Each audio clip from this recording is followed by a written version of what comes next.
Vale, muchas gracias, Martín.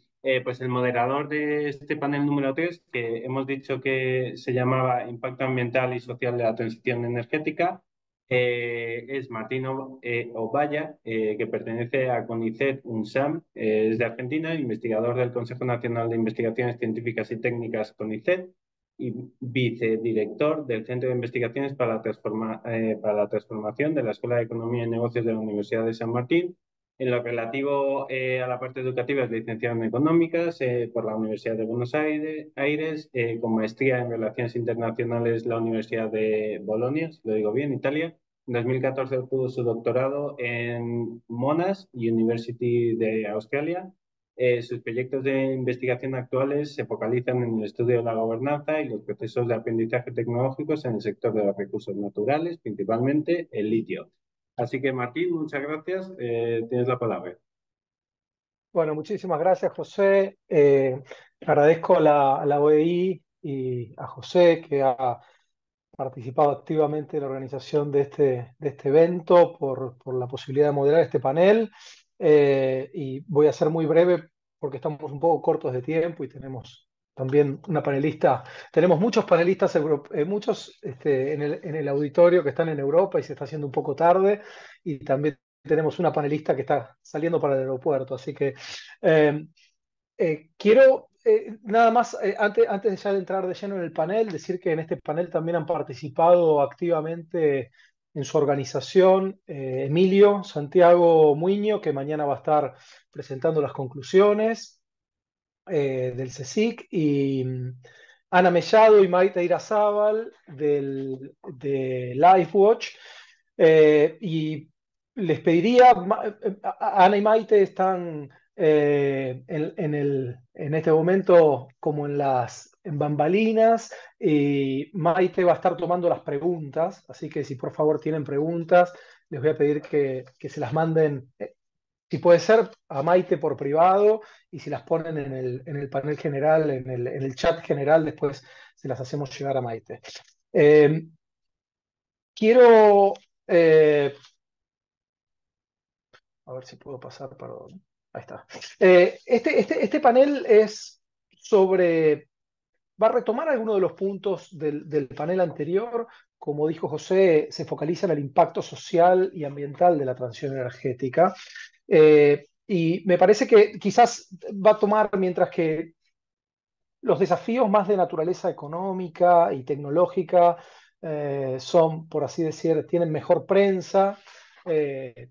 La transición energética tiene también, vamos a decirlo así, un lado oscuro que se vincula con los aspectos ambientales y sociales, y diría que es un lado oscuro que además es percibido de maneras distintas en distintas geografías, ¿no? Dependiendo de qué lugar ocupe uno en esta, perdón, me estoy yendo, en esta transición.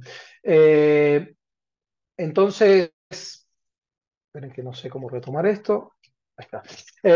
Entonces, ahora vamos a concentrarnos en estas cuestiones que tienen que ver con los aspectos sociales y ambientales, planteándonos algunas preguntas que se van a contestar no solamente desde los países del sur global, por decir así, sino también tomando experiencias europeas, pero sobre todo con una percepción muy directa de lo que está sucediendo en el terreno, ¿no? Y por eso tenemos todas personas que tienen mucha experiencia en el terreno. Y tenemos algunas preguntas guías, ¿no? Es decir, ¿cuáles son los retos para que esta transición energética sea justa?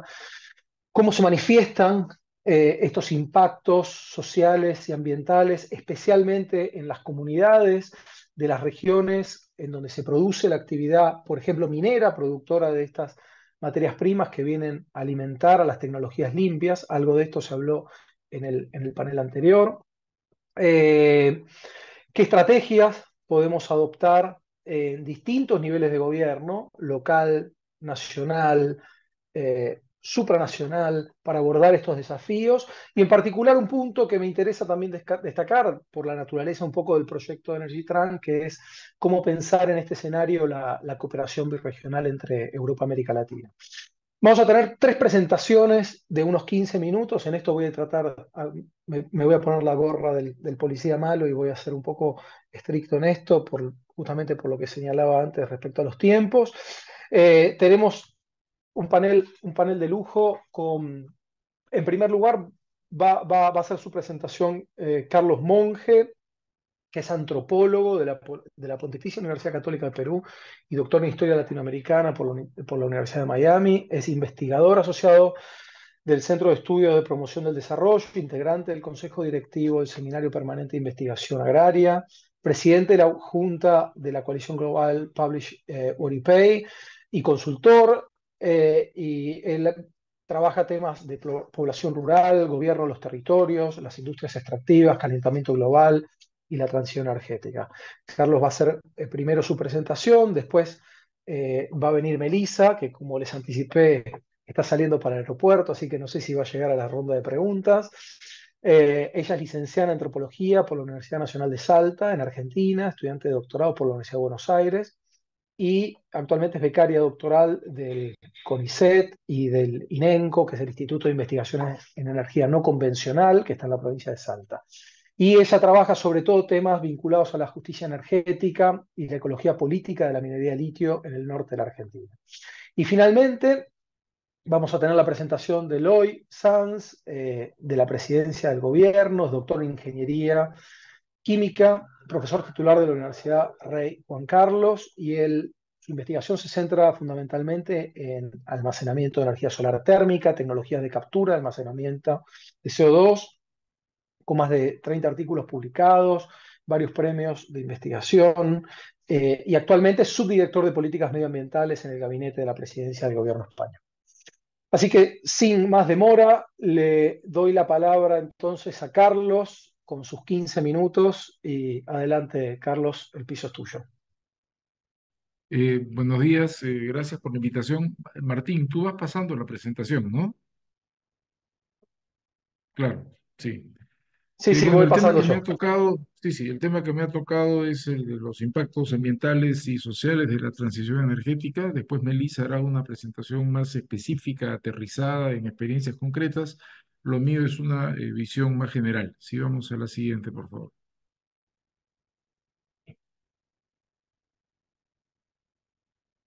Martín, si vamos a la siguiente. Ya, yo he Sí, perdón, a anotado veces se me cinco. traba. No te preocupes, yo he anotado 5 retos, ¿ya? Hay un reto que es el de frenar las emisiones que se generan en América Latina, retos para la transición energética pensadas desde el continente, ¿no? Entonces, el primero es frenar las emisiones y ahí hay a su vez dos retos, ¿no? Uno es parar la deforestación y el cambio de uso del suelo en los grandes espacios boscosos, que es la fuente principal en realidad de emisiones, y la segunda es obviamente el declive planificado en la generación, refinamiento, explotación y consumo de las energías fósiles en este territorio. Segundo reto es negociar las condiciones de la generación, distribución, consumo de las renovables no convencionales. El tercero es lo mismo, pero en relación a la explotación de los minerales. El cuarto es asegurar condiciones globales de justicia, es decir, que los países que históricamente y actualmente han causado el problema del calentamiento global asuman su responsabilidad específica y contribuyan de distintas maneras a arreglar el problema. Y el quinto es una apuesta por democratizarlo todo en relación a la energía y pasamos uno por uno. Vamos a la siguiente, Martín, por favor. Bueno, frenar las emisiones que resultan de la actividad agropecuaria y cosas conexas supone retos dificilísimos, ¿no? Hay que frenar la expansión de la tal y la minería informal y ilegal en los bosques tropicales. Particularmente esta minería informal y ilegal se está expandiendo como la pólvora, digamos, ¿no? En el espacio de Sudamérica, por lo menos, y en el norte de México, y es un problema real.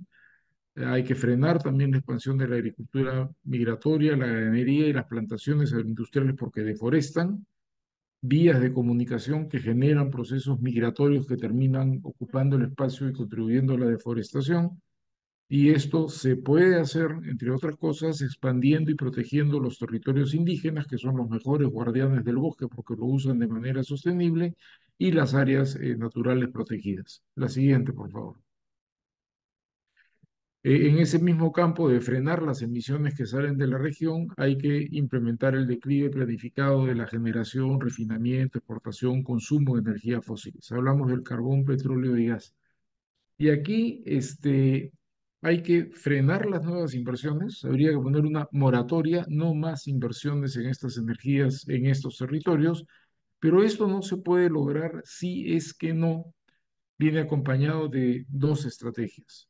Una, diversificación económica y reconversión laboral.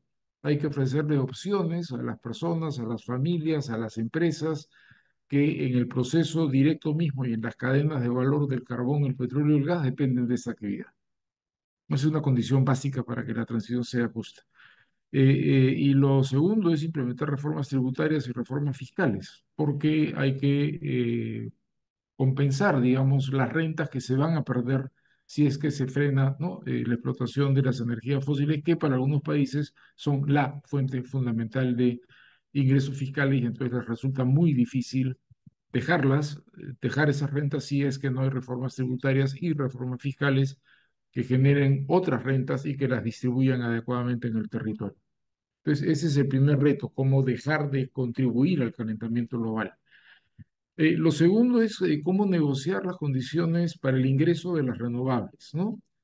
Entonces, a mí me parece que, en primer lugar, hay que apoyar iniciativas locales autónomas de generación y consumo, de las off-grid, hay que apoyar las alternativas de generación distribuida, que desde la generación local se pueda satisfacer necesidades propias y también vender energía, ¿no? En las redes nacionales.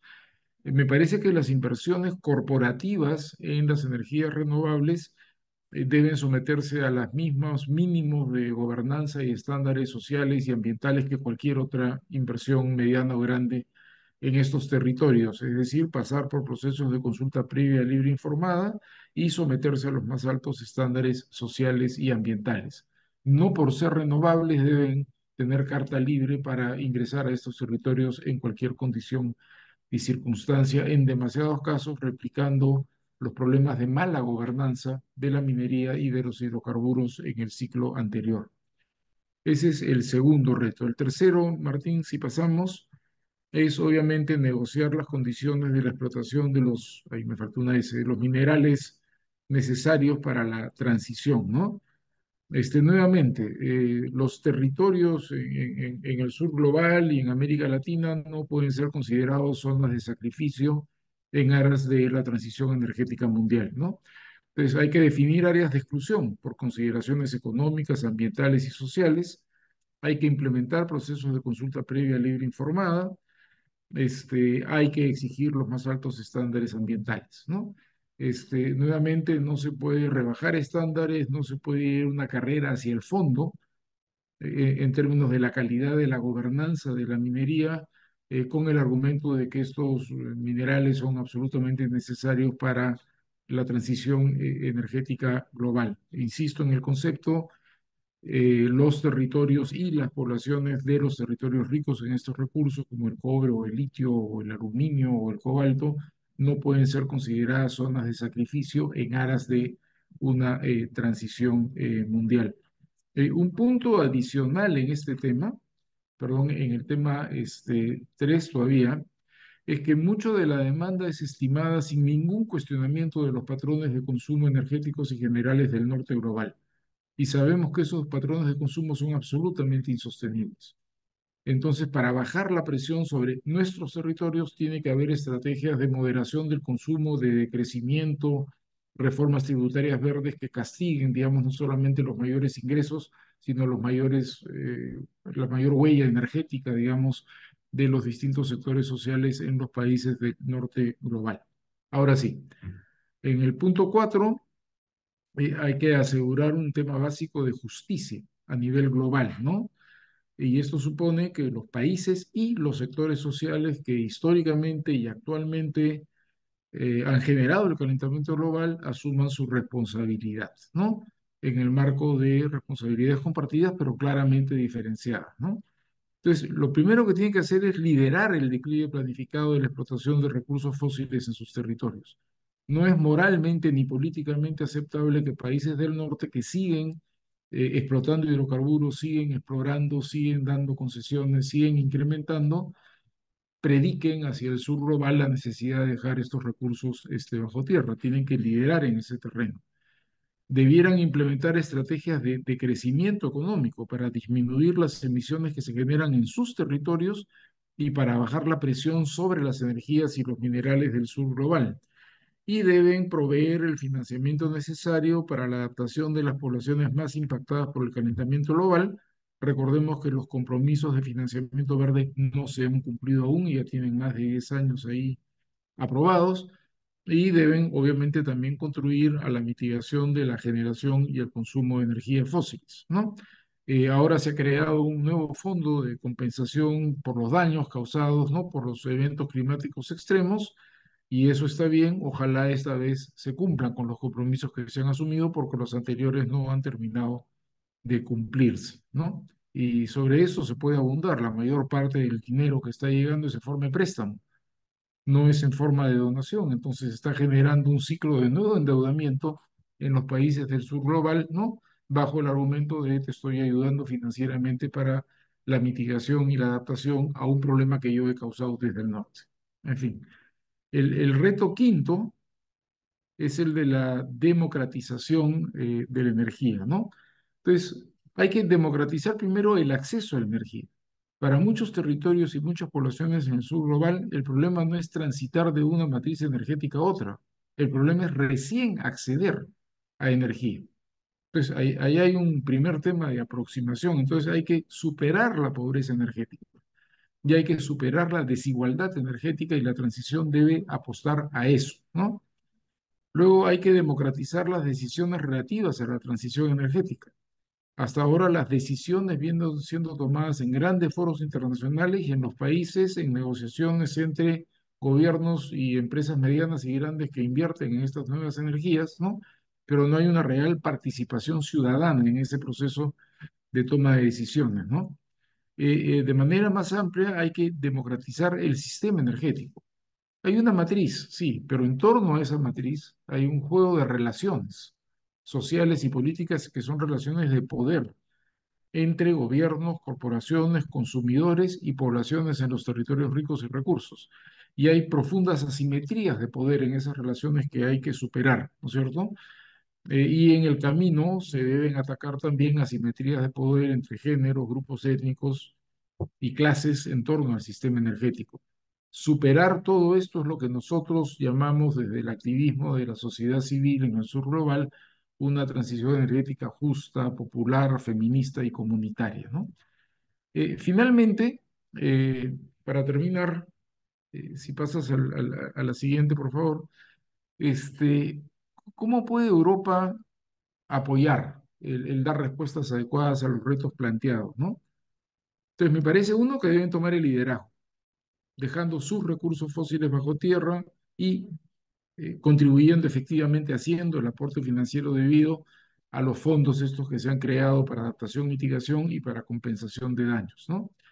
En segundo lugar, deben moderar su consumo energético y su demanda por minerales para la transición, para bajar la presión sobre los territorios ricos en recursos del Gran Sur.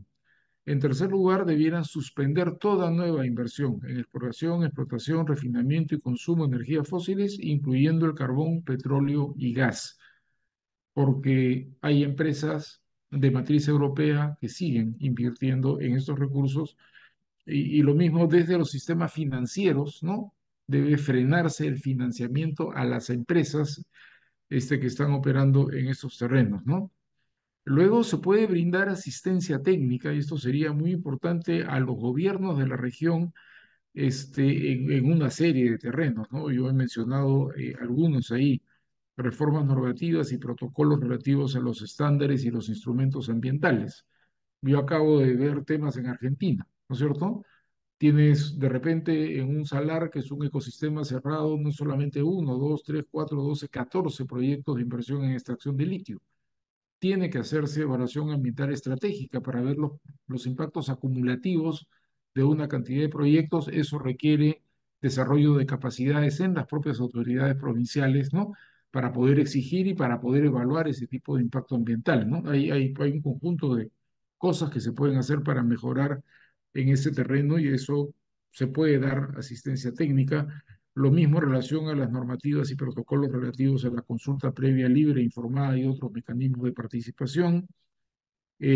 Cómo implementar estrategias de diversificación económica y de reforma tributaria para reemplazar, bueno, para uno, relocalizar a la mano de obra que va a perder empleos al dejar recursos bajo tierra. En relación con el carbón, Europa tiene experiencias muy ricas, ¿no? De cómo dejar el carbón de manera, digamos, más o menos justa, ¿no? Para la gente que dependía de eso y para esos territorios, ¿no? Y reformas tributarias para reemplazar las rentas públicas que hoy día esa explotación genera, ¿no?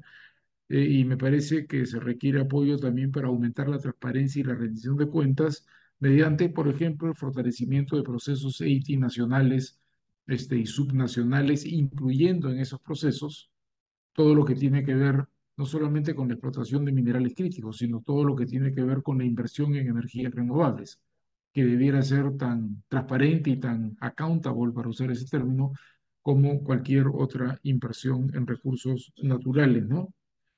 Debieran las empresas que vienen de los países europeos poner en práctica los más altos estándares ambientales y sociales y atenerse al conjunto de protocolos que la Unión Europea y la OECD o la OCDE han establecido, ¿no? En relación a las empresas, el medio ambiente, los pueblos indígenas y los derechos humanos.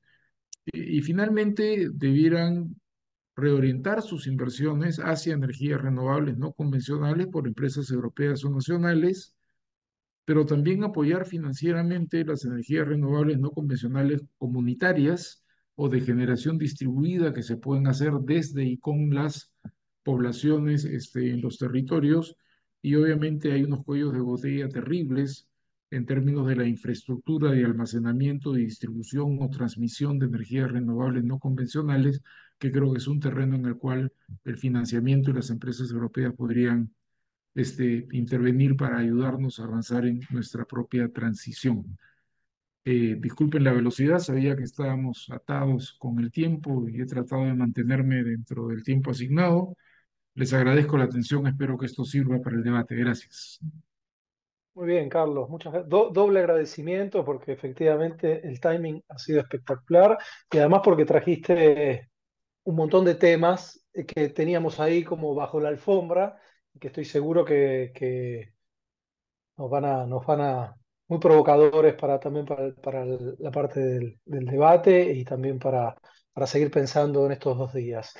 Eh, Vamos ahora a pasar a la presentación, si es que logro pasar, ahí está, a la presentación de Melissa, que bueno, ella va hablar sobre el caso de la minería de litio en Argentina. Digamos que es como una especie de doble clic en algunos de los temas que ya planteó Carlos en su presentación. Así que, Melissa, adelante. Bueno, muy buenas tardes a todos. Muchas gracias, Martín, por la presentación y por invitarme también al panel y bueno, a los organizadores del evento. Veo que se cambió un poquito el formato de la presentación, pero bueno, espero que se vean todas las letras. Cualquier cosa me avisa. Un poco la idea de esta presentación es comentar un poco cuáles son los impactos de la transición energética en ciertos territorios específicos. No, a la otra todavía. En algunos territorios específicos que tienen que ver con los lugares donde se realiza minería de litio en Argentina. Un poco voy a tratar sobre lo que Carlos mencionó como el reto número 3, que tiene que ver con la forma en la que tiene lugar la extracción de minerales y metales necesarios para la transición energética. Ahora sí, y pensando también en cómo esta transición energética podría de alguna manera ser más justa para todos los actores involucrados. Bueno, solo para mencionar un poco el contexto muy rápidamente, porque seguro muchos ya lo conocen, pero en Argentina tenemos actualmente 3 proyectos de litio en producción, pero alrededor de 50 en distintas etapas ya de desarrollo, es decir, en cartera. Estos 3 proyectos, algunos son bastante antiguos, tienen alrededor de 3 décadas, pero otros son bastante recientes, incluso el último entró en explotación el año pasado. Y en todos los casos la extracción se realiza en salares, en la zona cercana a los Andes, en lo que llamamos nosotros puna, y se realiza a través de técnicas evaporíticas, es decir, que se bombea salmuera a superficie y se deja concentrar para generar luego carbonato de litio. Y la particularidad de esta zona o la particularidad de estos proyectos es que están ubicados sobre territorios indígenas y pastoriles o bien muy cerca de territorios indígenas y pastoriles. Lo que yo ahora, la siguiente parte. Yo ahora lo que les voy a comentar son algunos de los resultados de mi investigación doctoral, de lo que fuimos encontrando a lo largo de estos últimos años. Por ejemplo, si pensamos en la extracción de litio en Argentina, esta es una imagen bastante clásica del proyecto del Aroz. La siguiente.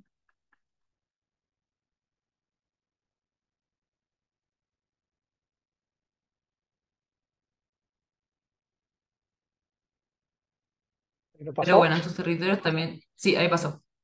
Estos territorios que desde el aire quizás se puede ver esta serie de piletas que evaporan salmuera, también se ven de esta manera, es decir, son territorios donde la gente tiene sus animales, donde por siglos ha vivido a partir del pastoreo, algunos también a través de la agricultura, donde hay cursos de agua que se utilizan desde hace mucho tiempo y que son necesarios y son fundamentales tanto para el ecosistema de la zona como para los medios de supervivencia de estas comunidades. La siguiente.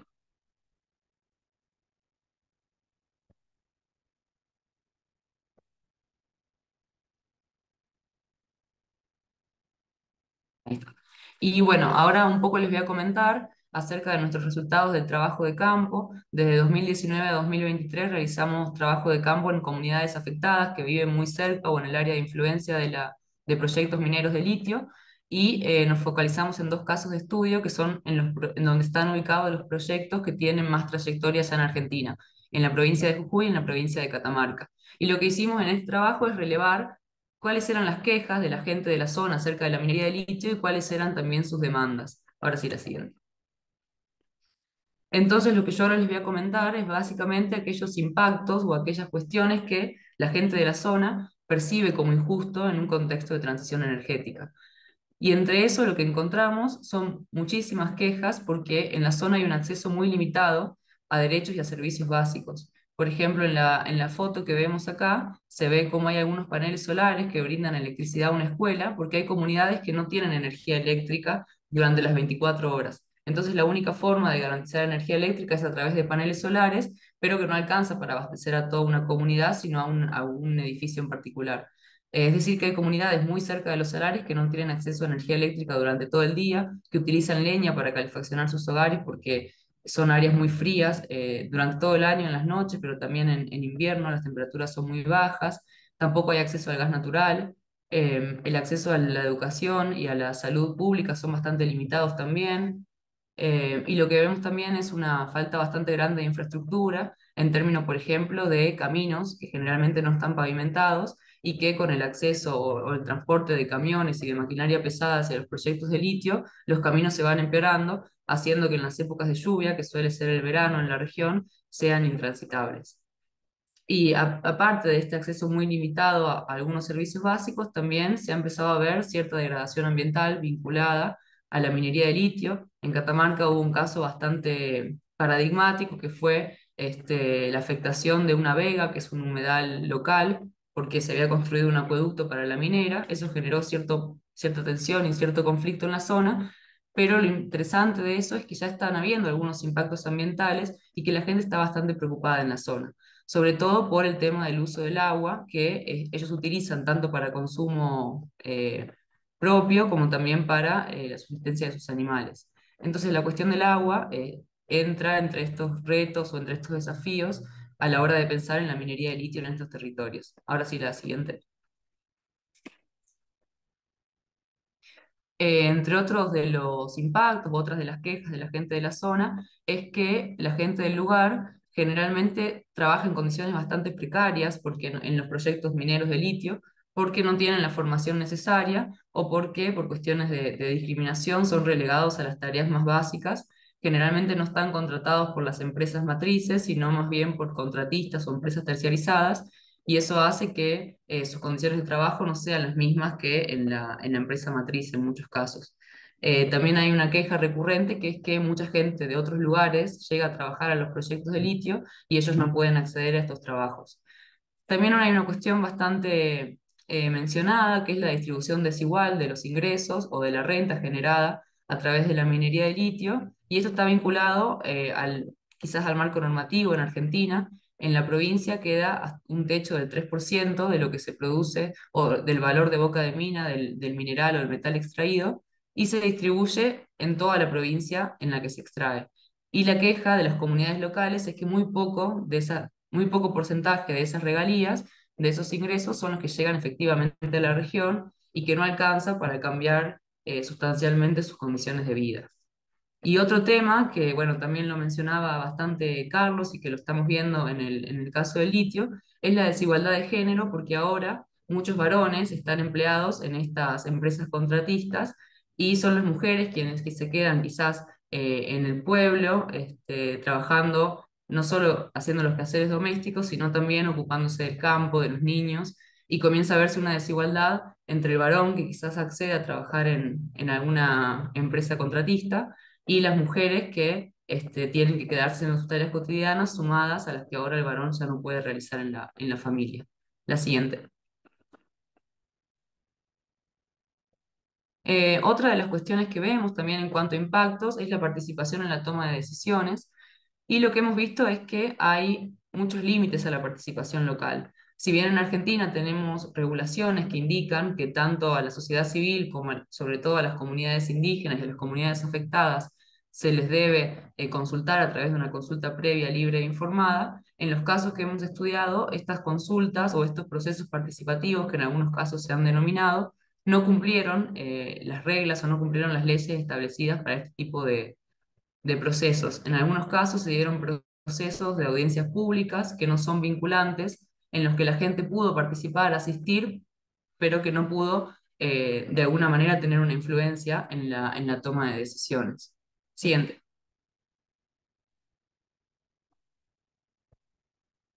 Y vinculado a esta participación, vemos que hay un acceso muy limitado a la información ambiental, lo cual hace también muy complicada la participación y la participación informada, sobre todo de las comunidades afectadas. Ahí en la foto se puede ver que estamos con otros colegas analizando el estudio de impacto ambiental de uno de los proyectos mineros, que generalmente son alrededor de 10 tomos, están publicados en papel, solamente se los encuentra en las capitales provinciales y la información que se brinda en esos informes es muy técnica y muchas veces es muy difícil para la gente de las comunidades poder no solo acceder al material y a la información, sino también poder comprenderla y hacerla propia y poder con eso ir a debatir y a decidir cuestiones acerca de la minería de litio en la zona. Y lo que hemos relevado también es que muchas personas se quejan de que hay muchos casos de corrupción, sobre todo en los gobiernos más locales, en los gobiernos municipales, y esto para la gente del lugar impide de alguna manera poder participar activamente en la toma de decisiones porque ven limitada su decisión por el hecho de que son otros quienes deciden por la comunidad. La siguiente.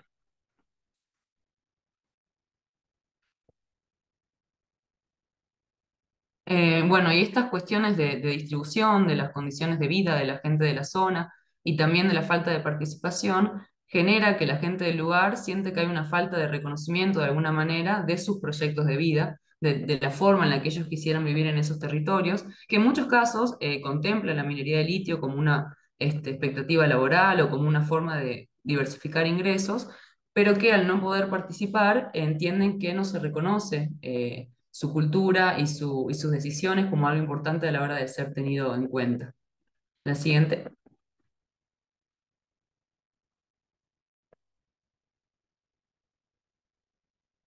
Y lo que, bueno, también hemos visto es que hay varios cambios en los modos de vida locales. Gente que antes se dedicaba completamente a la ganadería o al pastoreo, ahora comienzan a trabajar en las empresas de manera precarizada, pero se comienzan a insertar en esos regímenes de trabajo. Los regímenes de trabajo son bastante distintos a lo que uno está acostumbrado, porque como está en un territorio bastante alejado, suelen hacer un roster que es de 14 por 14 o de 7 por 7. Eso genera que la gente ya no pueda estar como antes, quizás todo el día, todos los días cuidando a sus animales o ocupándose de los niños, por ejemplo, en el caso que les comentaba de la desigualdad de género. Y para mucha gente de la zona, esto está generando también el consumo o el aumento de consumo de alcohol y drogas, que algunas de las personas locales lo vinculan con que llega gente de afuera pero que nosotros en nuestra investigación creemos que también está asociado a este cambio en los modos de vida y cómo hay ciertas tradiciones que van cambiando bueno, lógicamente es difícil para una sociedad o una comunidad poder asimilar todo ese proceso tan repentino. La siguiente.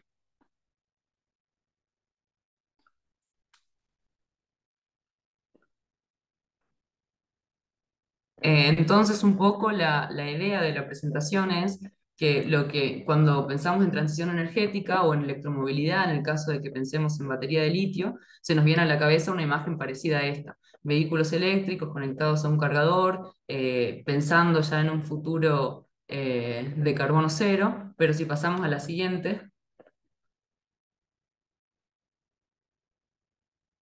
La transición energética en los territorios donde ocurre la minería de ciertos minerales críticos se ve muy diferente. Y las imágenes están más vinculadas a lo que comentaba Carlos como pobreza energética, a vehículos que no tienen nada que ver con vehículos eléctricos, sino más bien vehículos quizás antiguos, formas de movilidad que la gente encuentra en territorios que están muy alejados, conexiones eléctricas bastante precarias, falta de conectividad, también pueden ver que las viviendas son un poco precarias. Entonces, un poco la idea de la presentación es mostrar esto que Martín llamaba el lado más oscuro de la transición energética, que tiene que ver con cómo afecta en ciertos territorios particulares. Vamos a la siguiente. Pero bueno, hasta acá quizás todo parece bastante pesimista, se podría decir, pero en realidad lo que nosotros vemos en el campo y en nuestros trabajos de campo es que la gente de las comunidades afectadas entiende que la minería de litio ya es un factor que existe en sus territorios e intenta desarrollar estrategias para obtener más beneficios de la minería de litio. Beneficios que en realidad tienen que ver con las mejoras de sus condiciones de vida y están también vinculados a la promesa constante que llega a la zona de el desarrollo local, de cómo poder de alguna manera mejorar sus condiciones materiales y de vida más inmediatas. Entonces la idea de esta presentación y de demostrar que las comunidades afectadas están preocupadas, se quejan, demandan, tiene que ver también con pensar que el futuro de estos territorios que aportan a la transición energética no está del todo definido, es decir, que todavía hay margen para la acción. Y ahí es donde creo que entran las discusiones que Carlos planteaba acerca de la cooperación internacional o la cooperación birregional, que bueno, yo creo que tiene que considerar, perdón, todos los impactos locales que se generan en estos territorios y también dar lugar a todas estas voces que quizás a veces no aparecen en una imagen cuando uno inmediatamente busca transición energética, pero que son importantes porque son los territorios locales, los territorios, los lugares donde se produce una parte muy importante de esta transición. Entonces, quizás para conversar algunos puntos, me parece que es interesante que pensemos qué tipo de minería de litio y también qué tipo de transición energética necesitamos.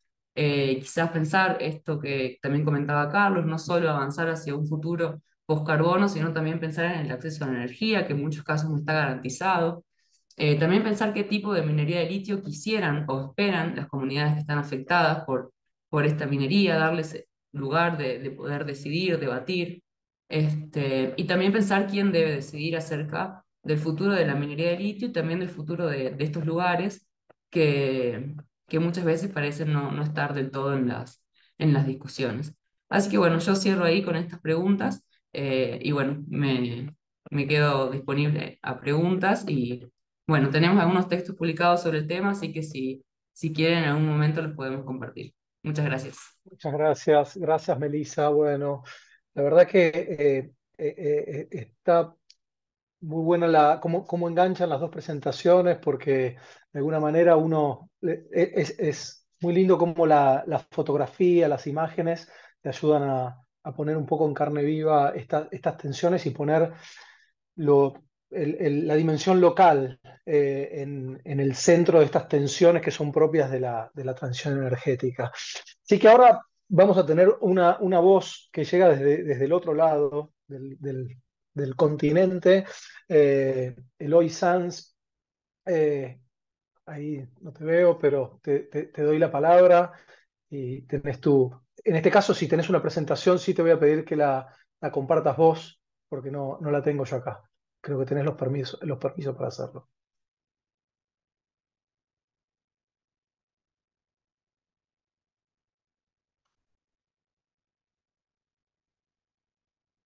Eloy, ¿está por ahí? Martín está conectado, pero Sí. no sé, y Ah, el micro activado. No sé, a ver, esperamos a que hable. esperamos y si no, ya tenemos preguntas, ¿eh? Pero vamos a ver si...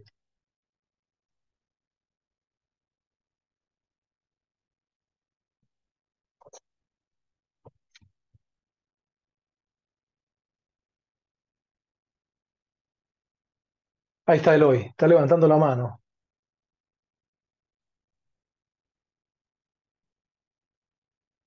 Ah, no.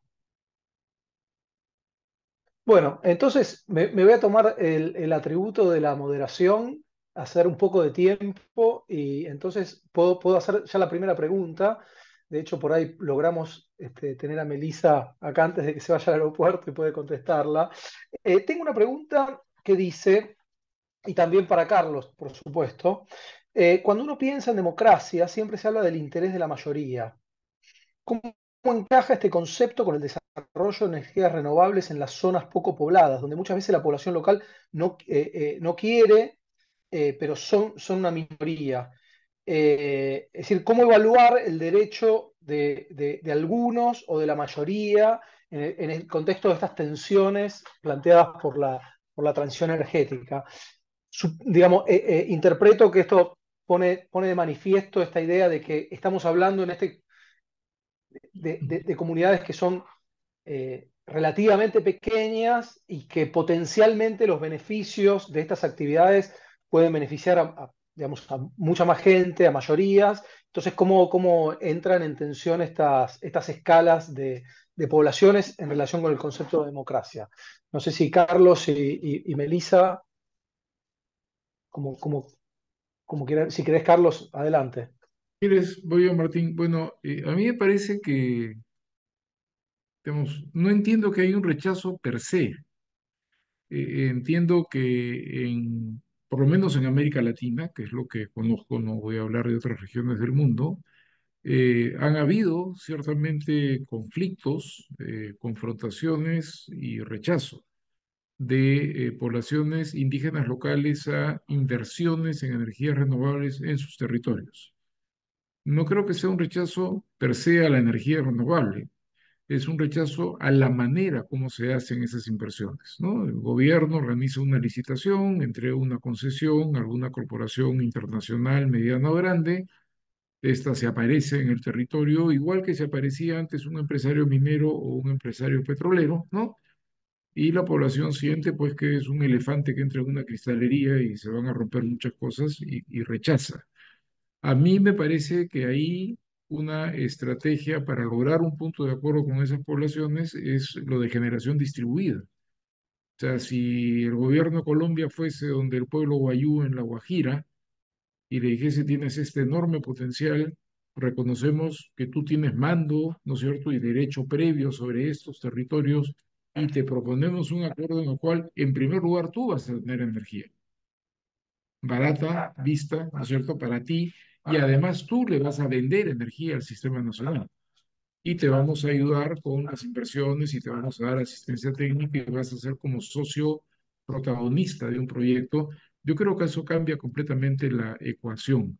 Y yo creo que de esa manera se puede conciliar el interés local con, ¿no es cierto?, el interés que yo reconozco de una nación como Colombia, ¿no? De poder salir del carbón y más bien apostar por los renovables. Yo creo que ese es el tipo de negociación win-win, dirían, ¿no? De gana-gana, digamos, que se puede lograr con poblaciones locales. Lo que es una mala receta es mantener el modelo de negocio anterior que genera inmediatamente un conflicto, digamos, con la población local, ¿no?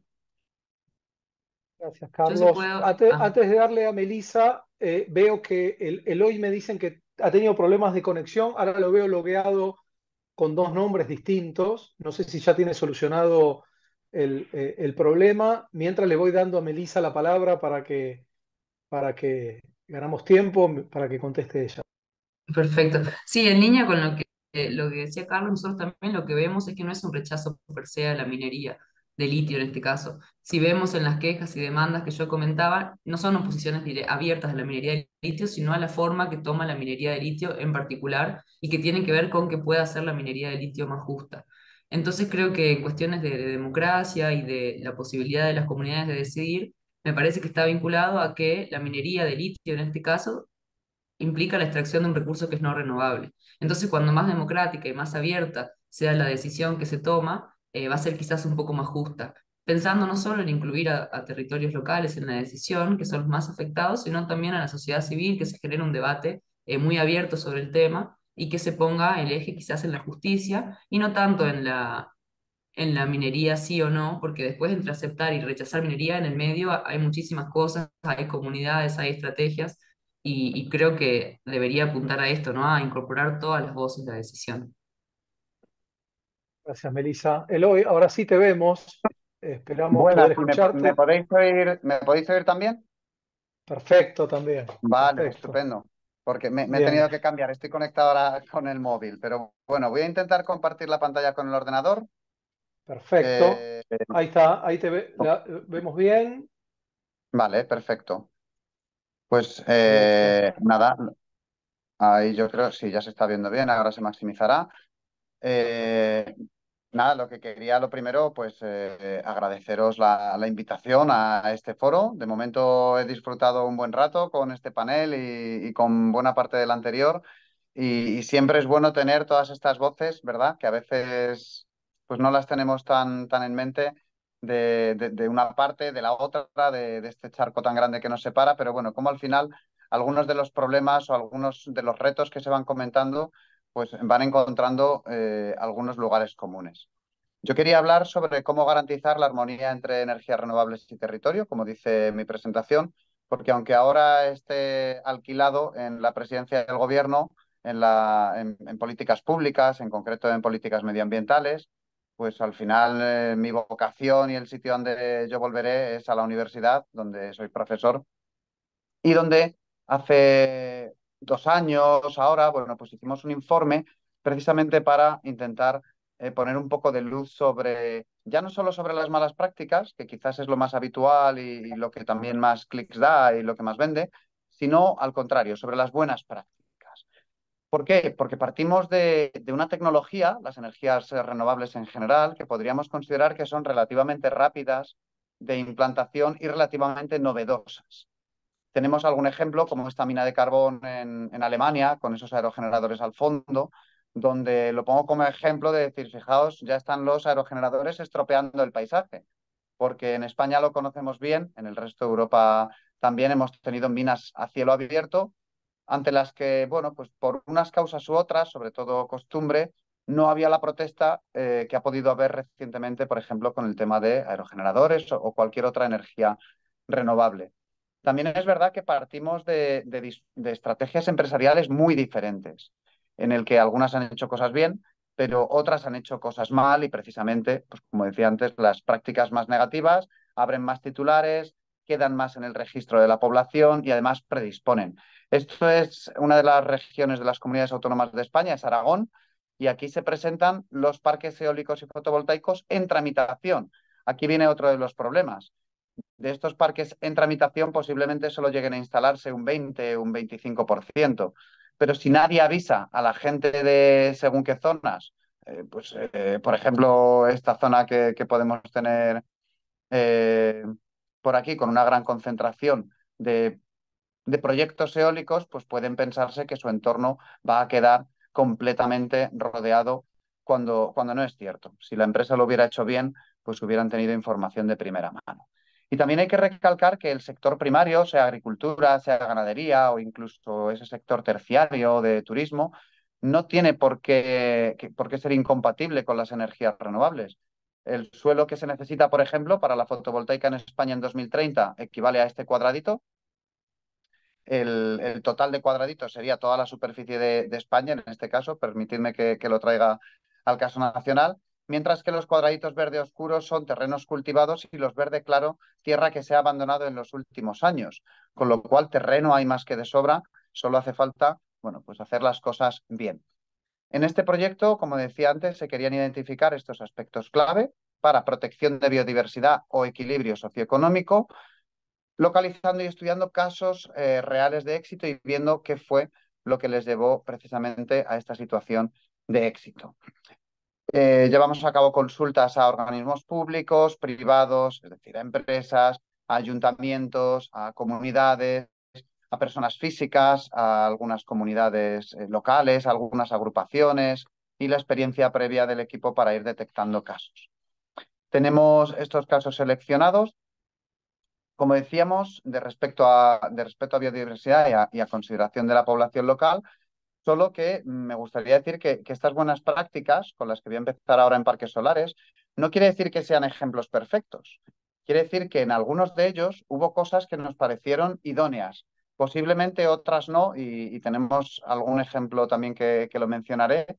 Es decir, no es que ninguno de estos ejemplos sea el que hay que copiar y pegar en toda España o en todo el mundo, sino solo algunas de sus características. También quería comentar que en ningún caso he puesto el nombre de las empresas, bueno, porque algunas de ellas son empresas grandes que han hecho cosas mal en otros proyectos o que incluso han hecho cosas mal en estos proyectos pero en otros ámbitos, ¿no? Uno puede haber tenido un cuidado excepcional con la población del entorno, pero le ha podido dar igual la biodiversidad, porque a lo mejor a la población del entorno pues tampoco era, vamos a decir, su máxima importancia. Conste que hay algunas empresas también muy pequeñitas. Por ejemplo, una de las muy pequeñitas es la que llevó a cabo este proyecto en la provincia de Burgos, que a mí me gusta mucho porque una de las cuestiones que hizo y que sin duda le garantizó tener la connivencia de la población fue tener una comunicación con el ayuntamiento y con la población desde las primeras etapas del proyecto. Fueron al pueblo, vieron quién podía entender lo que estaban haciendo. De hecho, pues se les dio la casualidad que por allí había un ingeniero industrial en ese pueblo y lo contrataron. Le dijeron, vale, pues a ti te vamos a explicar el proyecto y después tú se lo vas a explicar a tus vecinos. Y, como veis en el segundo punto, vamos a escuchar sus modificaciones y sus sugerencias. En este caso era un proyecto de 50 megavatios, bueno, un poquito por debajo, para entrar por la comunidad autónoma. Y una de las sugerencias que tenía la población era que se incluyeran más terrenos. O sea, no pudieron aumentar más porque no querían que el parque fuera mayor de 50 megavatios. La propiedad de la tierra en España es muy diferente y por eso otra de las cosas que quería comentar es que las casuísticas de cada proyecto son muy diferentes. No es lo mismo hacer un proyecto en Galicia que hacerlo en Andalucía, porque en Andalucía a lo mejor ocupas 400 hectáreas y tienes solo 2 propietarios. En Galicia, con que ocupes 100 hectáreas ya tienes 20 o 30 propietarios, con lo cual los incentivos que necesita cada población son muy diferentes. En este caso, se fueron incluyendo las modificaciones, las sugerencias. Por ejemplo, había una tierra que era muy fértil y que los propios habitantes del municipio pidieron que no se ocupara y como afortunadamente con la tecnología fotovoltaica da igual más o menos donde te pongas, puedes moverte un par de kilómetros arriba o abajo, pues también movieron el proyecto por esta sugerencia y pusieron, bueno, pues en los terrenos con menor producción agrícola. Luego hubo otras medidas correctoras y demás que voy a pasar un poco más de largo porque son, vamos a decir, más habituales. Tenemos otro ejemplo en Cáceres, donde de nuevo hubo contacto previo con el municipio. Y aquí una de las cuestiones que destaca es la compatibilidad de usos del suelo. Es decir, había ganaderos en extensivo y locales, cosa que bueno, pues cada vez es menos habitual en España. Y están utilizando estas ovejas, como veis en la imagen, para el desbroce que hay que hacer periódicamente de esta zona de paneles solares. Y si no recuerdo mal, creo que fue en esta donde uno de los ganaderos se quejó porque le dijo a la empresa que tenían eso tan salvaje que le habían salido todas las pulgas, las ovejas con parásitos, con pulgas, con garrapatas y demás. Con lo cual, desde el punto de vista de la biodiversidad, aunque en este caso al ganadero no le viniera bien, es algo muy positivo que aquello estuviera de manera tan salvaje. Algunas cuestiones que han hecho es bueno, pues emplear especies autóctonas para la cobertura vegetal y algo que se está viendo ya, por suerte cada vez más, que es hacer bolsas de trabajo, es decir, emplear a la población local en la medida que se pueda y crear cuestiones adicionales. En este caso hicieron un aula de la naturaleza que también gestiona el propio municipio, bueno, pues da unos pocos puestos de trabajo de manera estable. Tenemos también un proyecto en Murcia, este es muy bonito porque, como veis aquí, fue promovido por casi 100 personas a título individual o pequeñas empresas locales con participaciones iguales de, en este caso, 20.000 euros, por lo que todo el beneficio económico se queda en la zona. Es verdad que a veces estos parques solares o eólicos dan poco trabajo, pero en este caso además es que todo el beneficio se quedaba. El tamaño, bueno, era muy pequeñito, estaba muy cerca de la red eléctrica donde había que verter y, como siempre, pues algunas medidas compensatorias de reforestación, etcétera. Tenemos un caso en Sevilla que, bueno, pues fue especialmente cuidadoso por, como ponemos aquí, compartir y no competir por el uso del suelo. Normalmente sabéis que los paneles solares se colocan con una cierta inclinación. Ellos lo que hicieron fue espaciarlos, de manera que plantaron entre esas hileras de paneles solares plantas aromáticas, romero, tomillo, etcétera, y en en los propios aledaños de ese huerto solar, pues dejaron que se instalaran colmenas de una empresa familiar que, si no recuerdo mal, llevaba ya 3 generaciones de experiencia en la zona, con lo cual tenían una seguridad al estar dentro de esa zona del parque solar, pero además es que tenían alimento las abejas, porque se habían incluido todas estas plantas aromáticas dentro dentro de las propias hileras de los paneles solares. Bueno, alguna cuestión más de protección de nidos y demás, medidas que son más típicas, incluso algunas las exigen en las evaluaciones de impacto ambiental.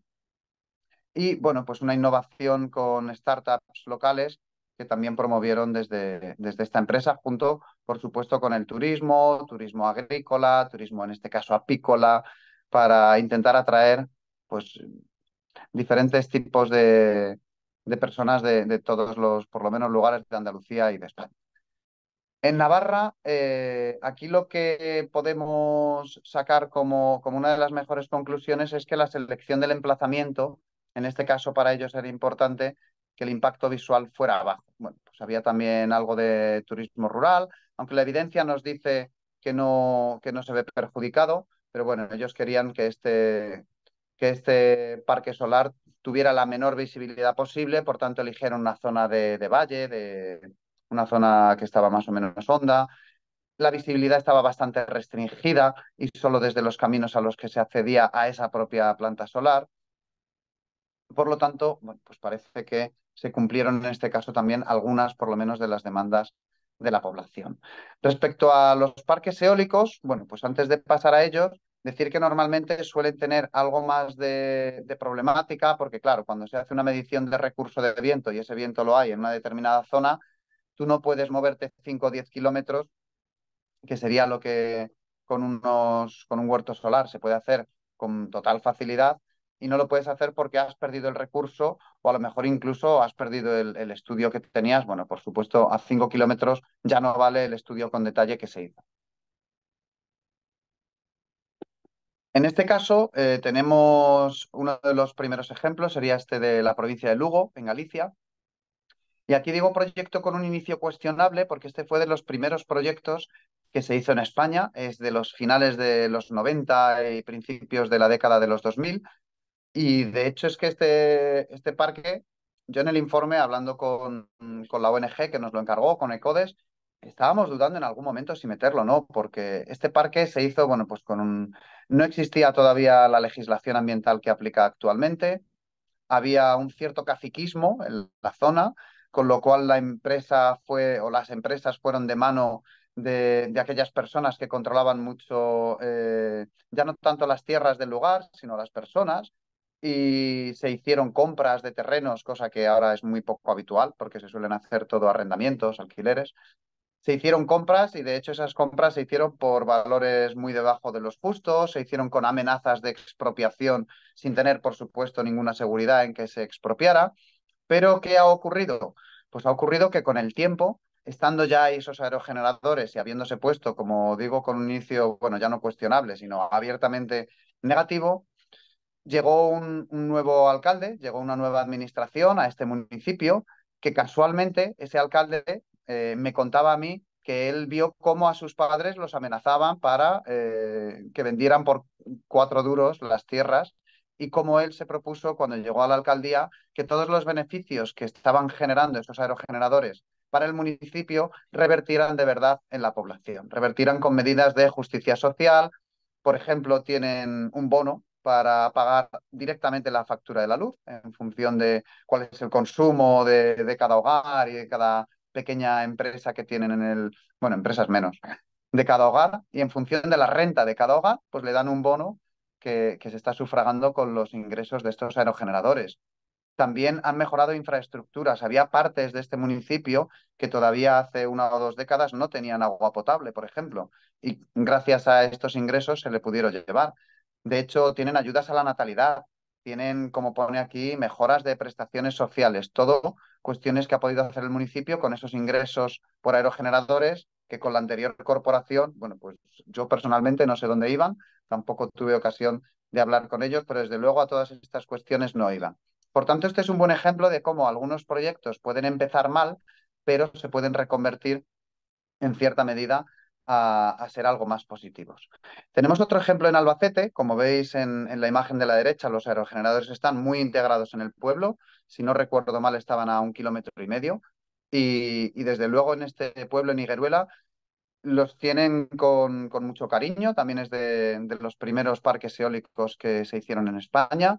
Gracias a los ingresos y también en cooperación con la empresa, pues se abrieron comedores escolares, complejos deportivos, escuelas infantiles, ludotecas, que son salas para que puedan estar los jóvenes, residencia de mayores. Se descubrió un yacimiento arqueológico que también está financiando esta empresa por medio de estos ingresos. Y bueno, el aula de la energía, que la tenéis ahí en la imagen de abajo. Y una de las cuestiones, bueno, pues que en España estamos viendo que algunos municipios, o la mayoría de municipios pequeños, van sufriendo, que es ese abandono paulatino hacia la capital de provincia, que en este caso sería Albacete, o incluso a zonas cercanas de mayor tamaño, como podría ser Madrid o Valencia. Pues una de las cuestiones que hicieron fue sufragar desde el municipio un autobús para que los jóvenes de Higueruela, de este pueblo, cuando tenían que estudiar el bachillerato fuera del municipio o cuando tenían que ir sobre todo a la universidad fuera del municipio, tuvieran autobuses que diariamente los llevaran y los trajeran al pueblo para que no tuvieran que recurrir ellos a utilizar vehículos, o sobre todo para que no tuvieran que alquilarse un piso en Albacete, pues con el consiguiente gasto que esto supone para las familias, pero también con la fijación de población que supone, pues que una persona de entre sus 18 y 23 años pueda seguir viviendo en su pueblo, los compañeros o los quintos, que se dice aquí, ¿verdad? Aquella gente de la misma edad con los que va a la universidad o al instituto posiblemente sigan yendo y viniendo. Bueno, y esto en parte les está ayudando a no perder tanta población. No diría a fijar población, pero por lo menos a no perder tanta población.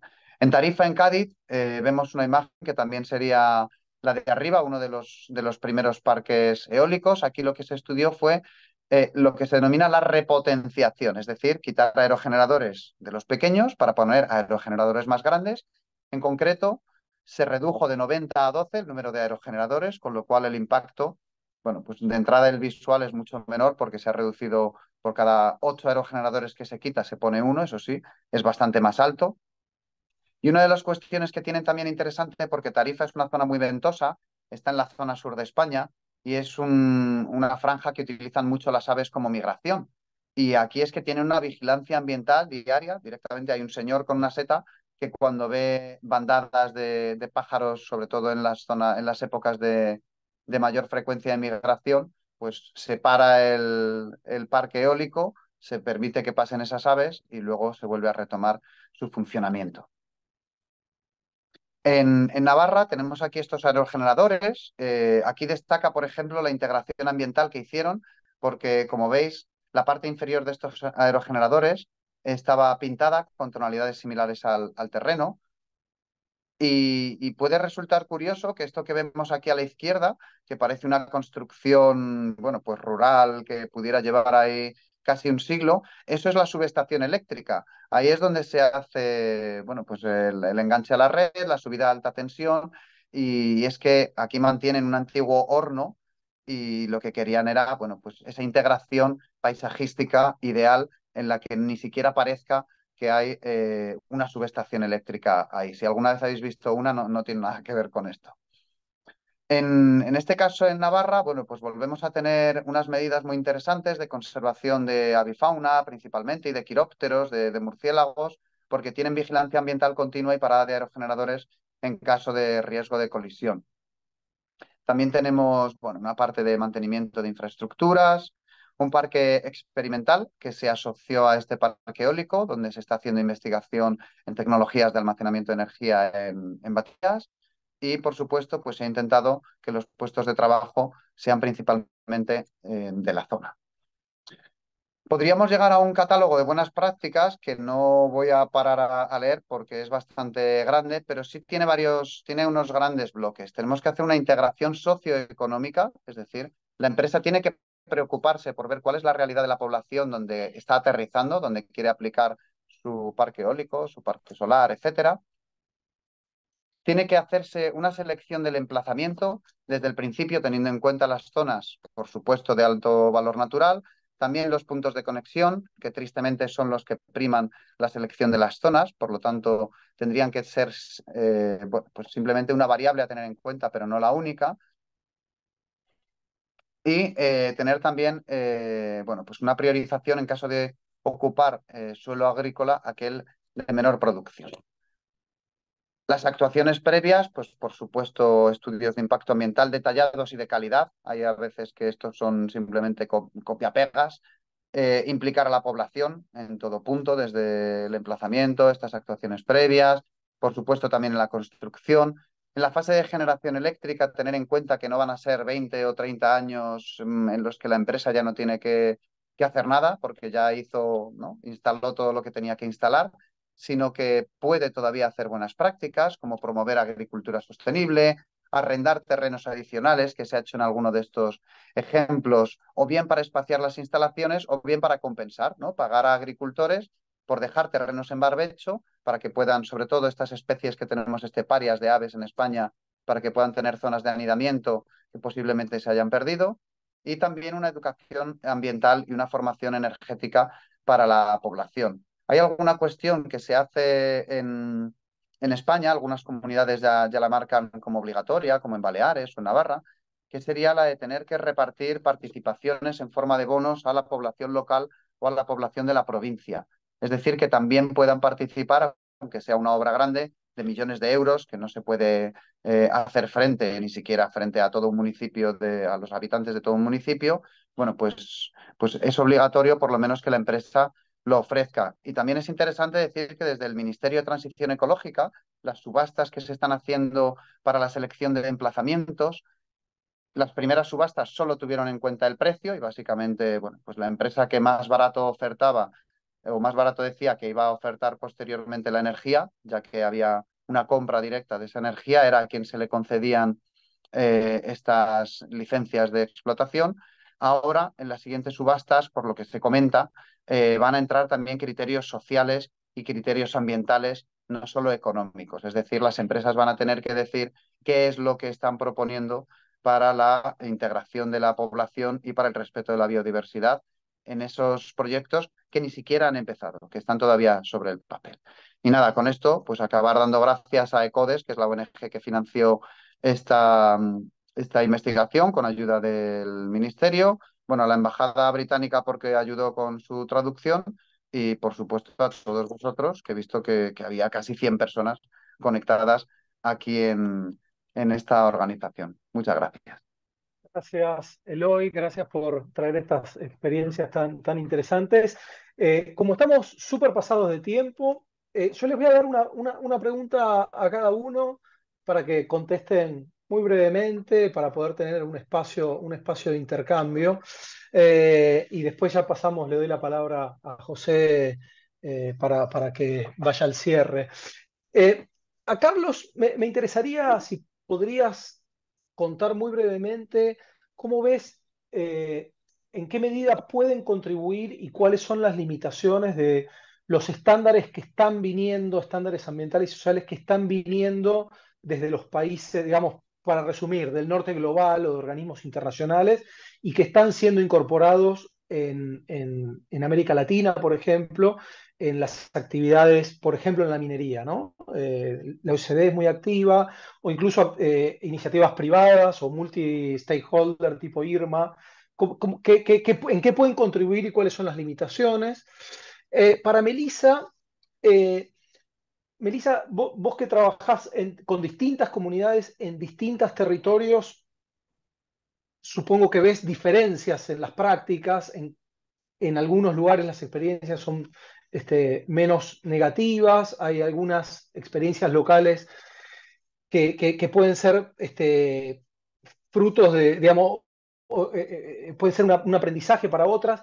¿Qué factores crees que inciden y han sido decisivos en esas experiencias más virtuosas que incluso dentro de un mismo país uno puede verificar diferentes tipos de prácticas?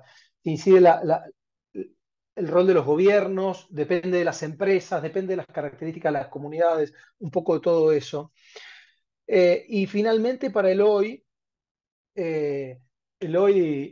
ahí no te veo, pero si andás por ahí igual dejo la pregunta. Vos que has estado un poco a caballo entre las dos actividades, has hecho ese salto mortal que es ir del ámbito universitario a la práctica. Eh, ¿Qué cosas que veías muy claramente en la universidad o ideas que tenías sobre cómo funciona en la práctica todo este proceso de transición? Cuando entras en la función pública te encontrás que, que tenés que modificar tus ideas, te encontrás con dificultades que no habías previsto, el contacto con los actores te hace cambiar algunas ideas. Esas tres que lamentablemente tenemos poco tiempo, las que nos gustan estos temas nos quedaríamos a hablar mucho tiempo sobre esto, pero bueno, adelante, Carlos.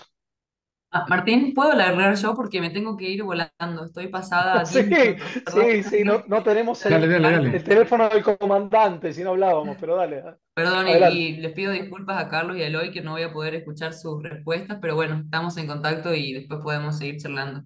Pero sí, hemos visto que hay algunas experiencias más virtuosas y lo que vemos es que tienen que ver mucho también, por ejemplo, en Jujuy, en la provincia de Jujuy, una de las provincias donde hay minería de litio, todas las comunidades son comunidades indígenas y todas tienen cierta organización que les ha permitido, entre ellos, circular la información que pudieron conseguir, organizarse de alguna manera, generar asambleas y poder estar siempre muy atentos a todo lo que estaba pasando. Si bien todavía con límites en la participación y todo lo que comenté, pero bueno, creo que por ejemplo, la relación entre Jujuy y Catamarca ha sido que en Jujuy las comunidades se han podido organizar de mejor manera y quizás obtener más beneficios de la minería o de las empresas mineras. Y también si vemos que hay distintas prácticas entre las empresas, y que las comunidades afectadas están siempre mucho más enojadas, digamos, con estas empresas que tienen malas prácticas, que han estado en el territorio más de 20 años, que no han generado beneficios, que no han aportado demasiado en términos de política de responsabilidad empresaria.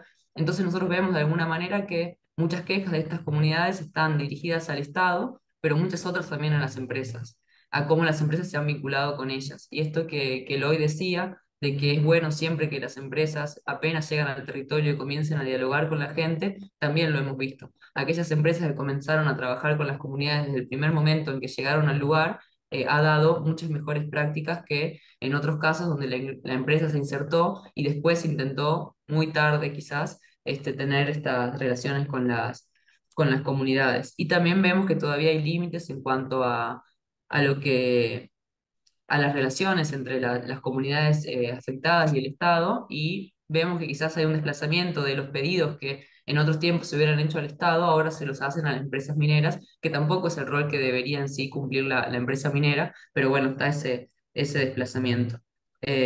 Así que bueno, yo lo dejo por ahora ahí y les pido Muchas disculpas que me gracias. tengo que retirar. Pero bueno, quedamos en contacto y muchas gracias por todos los paneles que fueron excelentes durante la mañana para nosotros y la tarde para los que están en Europa. Gracias, Melissa. Buen viaje. Les dejo Carlos. un saludo, muchas gracias. Buen Chao. viaje, Melissa, que estés bien. En respuesta a tu pregunta, Martín, me parece que hay algunos temas en los cuales, por ejemplo, en los temas ambientales, ¿no? El nivel de exigencia de los estudios de impacto ambiental, de los planes de gestión ambiental que resultan de esos estudios, de los impactos ambientales acumulativos o estratégicos para ver impactos acumulativos. Hay muchísimo que la Unión Europea, los países de la Unión Europea pueden aportar, incluyendo prácticas empresariales, como ha dicho acá el colega Eloy, un conjunto de prácticas empresariales que permiten no comprar una licencia ambiental con ofertitas de cosas de corto plazo, sino conseguir una licencia ambiental con un involucramiento pleno de la ciudadanía en las decisiones, en los beneficios, incluyendo para comenzar el acceso a una mejor energía. Yo creo que en ese terreno las experiencias del norte, también por ejemplo la reconversión laboral y los planes de cierre de minas y toda la transición dejando el carbón que he mencionado en España y Alemania, ahí hay un conjunto de experiencias y de estándares y de exigencias que me parece que son valiosísimas y que deben aplicarse plenamente en los territorios del sur global, en los territorios de América Latina, ¿no? Esos estándares y protocolos ambientales desarrollados ante ciudadanías activas y exigentes como las europeas tienen que ser aplicados igual, ¿no? Ahí el problema normalmente es que entre esos protocolos y estándares y su aplicación está gobiernos que están desesperados por promover estas inversiones porque les traen crecimiento del PBI, porque les traen renta pública, porque les traen algún tipo de rédito político, y también empresas cuya lógica es su tasa de ganancia. Su lógica no es el bienestar de la población local. Nadie constituye una empresa en la bolsa de Nueva York o de Toronto o de Londres o en Bruselas, creo yo, para beneficiar a la población local.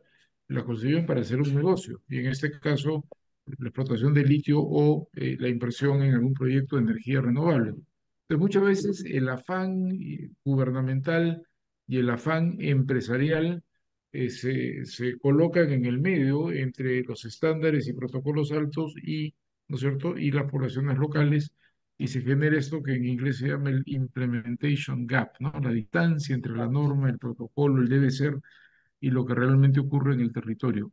Pero creo que en el terreno ambiental, los estándares y las experiencias de los países europeos son absolutamente fundamentales y además en muchos casos empatan perfectamente con el tipo de demanda que hacen las comunidades locales. Entonces no es una imposición de un estándar, a veces los gobiernos lo leen así, pero que empata perfectamente con las demandas de las poblaciones locales. Claro, hay otros terrenos en los cuales la experiencia latinoamericana es riquísima en términos de derechos de consulta e implementación, ¿no es cierto?, de la consulta previa, libre e informada. La mayor parte de los países de Europa ni siquiera han suscrito el convenio 169 de la OIT. La mayor parte de los países de América Latina sí, y entonces ahí hay una experiencia acumulada en el cual más bien este territorio puede ser fuente de información y experiencia y aprendizaje para otros en el norte. Pero en la parte ambiental, sí, hay que mantener esos mismos estándares, ¿no? Y respetar a las poblaciones indígenas o originarias locales de la misma manera como se respeta la opinión de un ciudadano francés, alemán o español. No tendría que haber ninguna diferencia, o en todo caso, respetar más a las poblaciones originarias, ¿no es cierto? Porque estas son inversiones e iniciativas que están viniendo desde afuera de sus territorios y sus culturas. Gracias. Muchas gracias, Carlos. Gracias. Y me están apurando con el tiempo, pero no quería dejar, no sé si Eloy escuchaste mi pregunta, que es una Sí, pregunta sí, casi sí. personal, pero que creo que es muy, Ujú. puede ser tu respuesta ilustrativa sobre los desafíos que tenemos todos los que estamos Sí. involucrados en estas cuestiones. Y además te la hago telegráfica. Te escuché, por suerte, porque estaba con el ordenador. Es que el móvil decía que estaba muy caliente y se apagó. Me preguntabas qué diferencia había visto entre estar en la academia o estar, bueno, llevo brevemente solo este año, en alguna parte de la administración. Pues fíjate, yo una diferencia que veo muy grande es la cantidad a mi nivel, que mi nivel es bajo, la cantidad de presión no de presión, sino de, vamos a decir, de reuniones que se solicitan por parte de unas partes y de otras. Las empresas tienen esto engrasadísimo. Las empresas solicitan reuniones a sus representantes municipales, autonómicos, nacionales. Como digo, a mí que no soy nadie, solicitan reuniones muy, muy, muy habitualmente. Y muchas veces son simplemente reuniones de contarte cuál es su plan de negocio, de contarte cuáles son sus buenas prácticas, lo bien que van a hacer esto, lo bien que van a hacer lo otro. No son reuniones de nada más, simplemente pues de este conocimiento. Es verdad que algunas de las ONGs, las más grandes, también nos piden las mismas reuniones con los mismos objetivos, ¿no? Pues tenemos estas demandas, estamos peleando por esto, a ver si vosotros, a ver si en Europa, pero normalmente son las que menos, ¿eh? Y normalmente ya si nos bajamos al nivel de asociaciones y demás, entiendo que estando en presidencia del gobierno, pues una asociación de vecinos de mi barrio no va a ir allí, ¿no?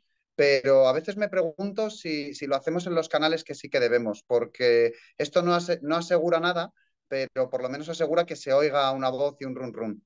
Y la demoscopia es muy importante, ¿eh? Para todos los políticos de todo el mundo. Muchas gracias, Eloy. Bueno, muchísimas gracias a los tres.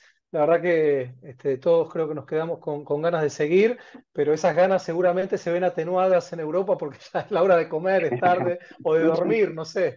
Así que, José Martín, los colegas de la OEI, si quieren hacer el cierre de la jornada y hacer los anuncios parroquiales de mañana. Gracias a los tres, Carlos, Eloy y Muchas Melissa. gracias. Gracias.